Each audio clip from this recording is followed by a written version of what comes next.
శ్రోతలకు నమస్కారం. ఇప్పుడు వినబోయే కథ పేరు తాంబూల సందేశం. డాక్టర్ దేవులపల్లి పద్మజ గారు రచించారు. కథను చివరి వరకు వినండి.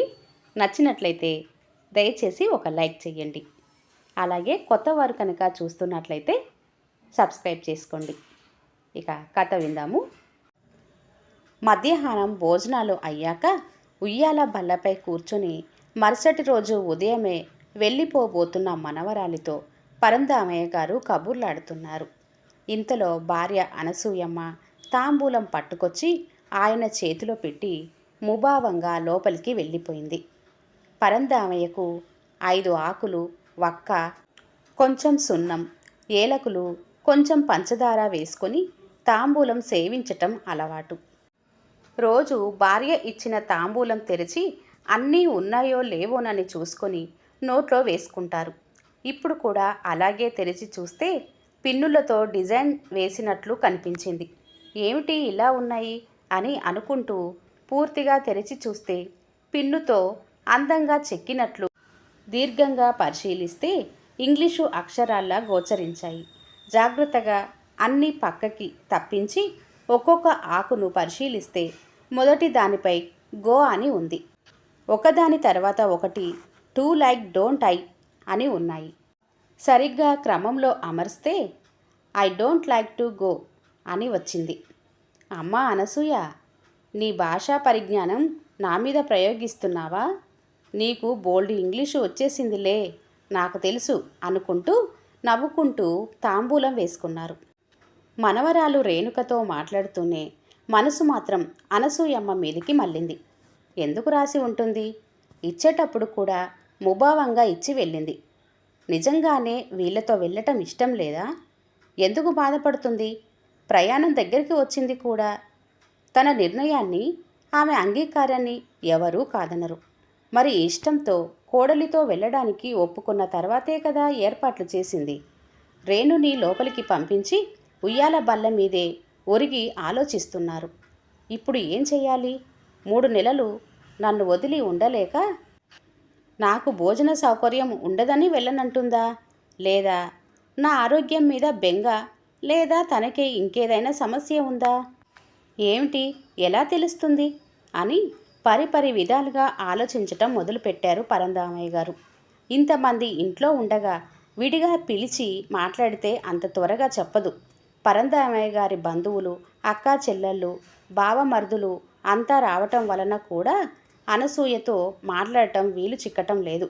బయటికి వెళ్ళి ఫోన్లో మాట్లాడదామంటే అది ల్యాండ్ ఫోను హాల్లో ఉంటుంది.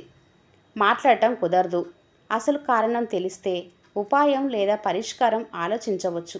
అన్ని ఏర్పాట్లు చేశాక తన మీదకి సమస్య వదిలేసిందంటే ఖచ్చితంగా తన మనసు బాధపడే సంఘటన జరిగే ఉంటుంది. ఇప్పుడు ఏం చెయ్యాలి? ఆలోచనలతో మనసు కొట్టుమిట్టాడుతుంది ఆయనకు. పరంధామయ్య గారికి ఒక కూతురు, ఒక కొడుకు. కూతురు ప్రభుత్వ కళాశాలలో లెక్చరర్. అల్లుడు విజిలెన్స్ డిపార్ట్మెంట్లో అధికారిగా పనిచేస్తున్నాడు. హైదరాబాద్లో ఉంటున్నారు. పెళ్ళైన 10 ఏళ్లలో 2 లేదా 4 సార్లు మాత్రమే వచ్చి ఉంటాడు.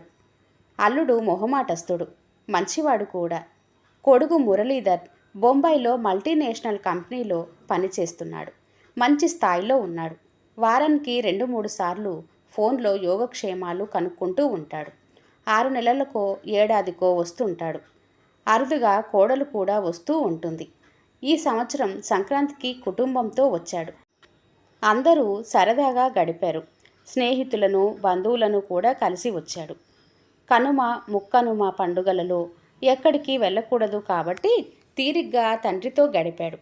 త్వరలో ఆఫీస్ పని మీద లండన్కి వెళ్ళవలసి ఉంటుంది. కోడలు కుసుమ ఒక్కతే పిల్లతో ఉంటుందని తల్లిదండ్రులను బొంబాయి వచ్చి ఉండమన్నాడు. పొలాలు పాడవుతాయి, రావడానికి కుదరదంటే అమ్మనైనా పంపండి అని జాలిగా మాట్లాడాడు. అమ్మతో మాట్లాడు, తర్వాత ఆలోచిద్దామన్నారు పరంధామయ్య గారు.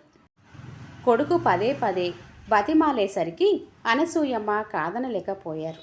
ఆ తర్వాతే సరేనన్నారు పరంధామయ్య గారు. మరుసటి రోజు ప్రయాణానికి టికెట్లు కొన్నాడు. ప్రయాణానికి అన్ని ఏర్పాట్లు జరిగిపోతున్నాయి.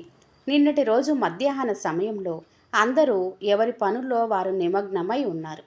ఇంతలో మనవరాలు చేతిలో ట్యాబ్ లాంటిది ఏదో తెచ్చి ఆడుకుంటూ, బామ్మ, నీకు వీడియో గేమ్ ఆడటం వచ్చా అని అడిగింది. రాదు అంది. నీకు సెల్ ఫోన్ ఉందా? మనవరాలి ప్రశ్న. నాకు సెల్ ఫోన్ అవసరం లేదు, ల్యాండ్ ఫోన్ ఉంది బామ్మ సమాధానం. బామ్మ, నేను నీకు వీడియో గేమ్ నేర్పిస్తానంటూ కొన్ని ఆటలు నేర్పింది. ఆ సందర్భంలో ఒకటి నొక్కబోయి మరొకటి నొక్కడంతో ఒక సమాచారం బయటపడింది.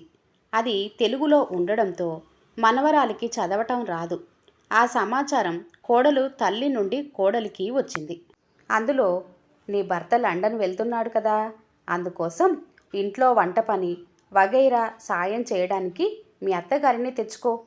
ఆవిడ బలంగానే ఉంది. నీవు నీ బ్యూటీషియన్ కోర్సుని పూర్తి చేయవచ్చు.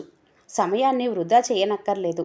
అంతేకాకుండా వీలు చూసుకొని ఆవిడని మంచి చేసుకుని ఆవిడ పేరున ఉన్న 5 ఎకరాలు నీ కూతురు పేరు మీద మార్పించే ప్రయత్నం చెయ్యి. తెలిసి తెలియని మనసుతో మనవరాలు చేసిన పని వల్ల అసలు విషయం బయటపడింది. అంటే ఇంతకాలం కోడలివి నక్క విషయాలన్నమాట. వాళ్ళకి సేవలు చేయించుకోవడానికి మాత్రమే తన అవసరం పడింది. మనిషి వ్యక్తిత్వం వారి సందేశాలను బట్టి అంచనా వేయవచ్చును. ఏమైతేనేం మనసు బాధ పెట్టే నగ్న సత్యం.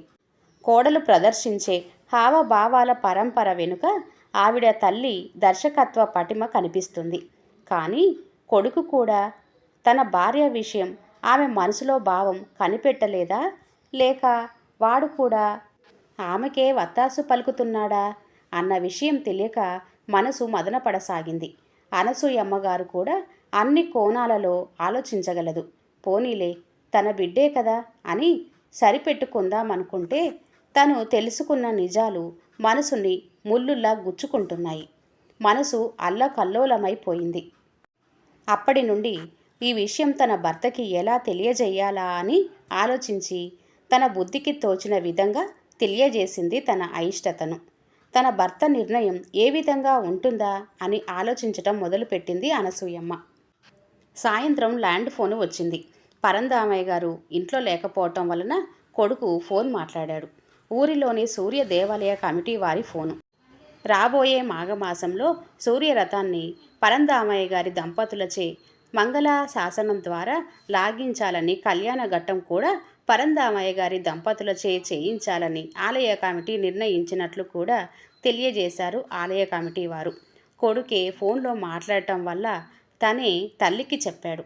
ఆ శుభ కార్యక్రమానికి స్వల్ప వ్యవధే ఉండటం వల్ల తను ప్రయాణానికి వెళ్ళనక్కర్లేదని సంతోషించింది అనసూయమ్మ. అనుకోకుండా వచ్చిన పుణ్య కార్యక్రమానికి తల్లిదండ్రులను దూరం చేయటం మంచిది కాదని తల్లిని తమతో తీసుకెళ్లే కార్యక్రమాన్ని విరమించుకున్నాడు కొడుకు. పరందామయ్య గారు కొంతసేపటికి ఇంటికి చేరుకున్నాడు. ఈ విషయాన్ని అనసూయమ్మ సంతోషంతో చెప్పటం చూసి పరందామయ్య గారు చిరునవ్వు నవ్వారు. ఏమైతేనేం, నీవు కోరుకున్నది జరిగింది కదా, బాధపడకు అన్నారు. కనీసం తన సమస్యను ఏమిటి అని కూడా అడగకుండా, ఎవరిని నొప్పించకుండా పనులు చక్కబెట్టే భర్త దొరకటం తన అదృష్టం అనుకుని మురిసిపోయింది. మనసులోనే పదే పదే కృతజ్ఞతలు తెలియజేసుకుంటూ భర్త తెలివితేటలకు మురిసిపోతూ సంతోషంగా తన పనిలో నిమగ్నమైపోయింది అనసూయమ్మ. ఈ కథ ఇంతటితో సమాప్తం. కథ కనుక నచ్చినట్లయితే లైక్ చేయండి, షేర్ చేయండి. అలాగే మరిన్ని మంచి వీడియోల కోసం ఛానల్ని సబ్స్క్రైబ్ చేసుకోండి. మరొక కథతో మళ్ళీ కలుద్దాం. అంతవరకు సెలవు. నమస్తే. ధన్యవాదములు.